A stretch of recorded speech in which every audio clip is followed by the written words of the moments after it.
Welcome back. Oh, end of a second hour. You're doing great, Ben. Almost there. We're going to make it. Greg Stamolis joins us. Hey, Greg, how are you?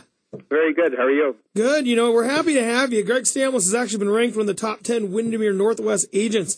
He has a strong background in working with in-city new construction. And, Greg, it seems like right now they could use a lot more new construction.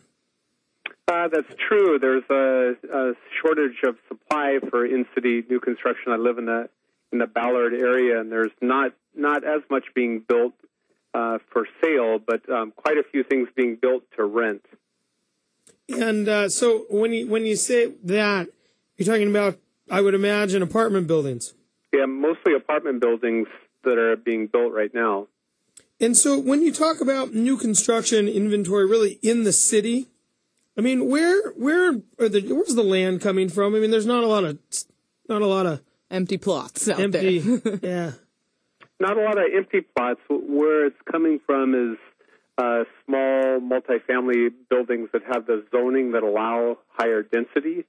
And so you might have a duplex, but the land that it's on allows for 4 units. And so if the duplex is not in good condition or undervalued, a builder would buy that, build on it, 3, 2, 3, 4 units, and then resell each one individually. And so are you seeing a lot of that right now?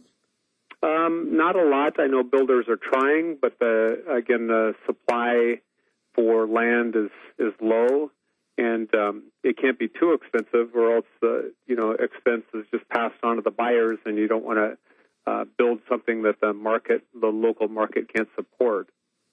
And so, where do you see the new inventory coming from, or do you think it will? I mean, if most of this is going for rental, and we see such a low supply of houses out there, do you see that supply or the supply that's going to fill the demand anytime soon? The demand is still stronger than the supply, but again, I think people start getting creative, and if there's a house with a big lot behind it, you might see another house added behind or beside the house. So people get creative with what they do. Sometimes so you could have people live in your backyard?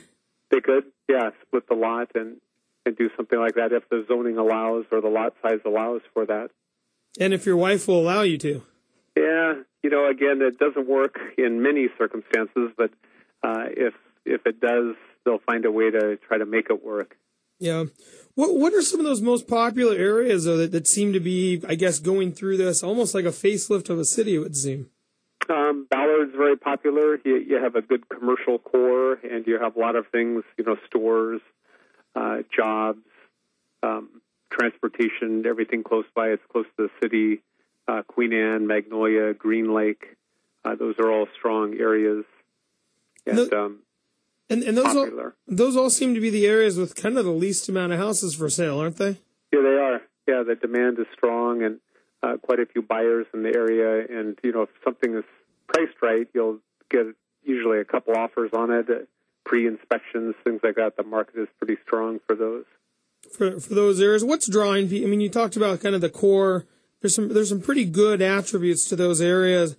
Did you see the inventory situation changing in those core areas? Inventory ebbs and flows, so it seems like inventory is light now. More than likely it'll increase as prices start to increase. Right now, we're starting to see a gradual rise in prices, but again, people are cautious, and again, they're picking spots that they like to live. They're picking homes in good condition and that are decently priced.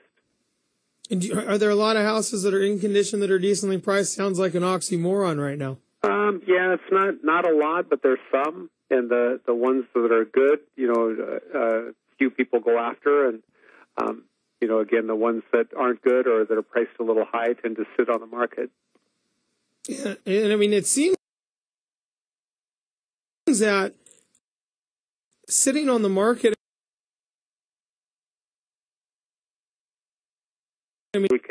Areas that they like. So if inventory is low and something comes on in an area, it usually has quite a few real estate agents that go through it. And they show their buyers, and the activity is pretty high.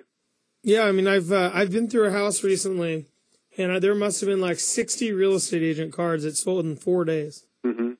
Yeah, that does happen. You guys are busy. And it's, it's a little bit hard. It's tough on buyers. Sometimes if, they want a good house, they should be able to buy it without too much frenzy. But again, I think if people are patient, if they get pre-approved, if they work with a good real estate agent and kind of stick by their agent's side, they'll find something if they're patient.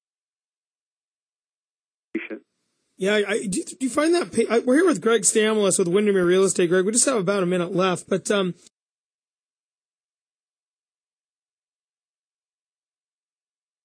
you find that people have a lack of patience that doesn't serve them very well? I wouldn't say a lack of patience.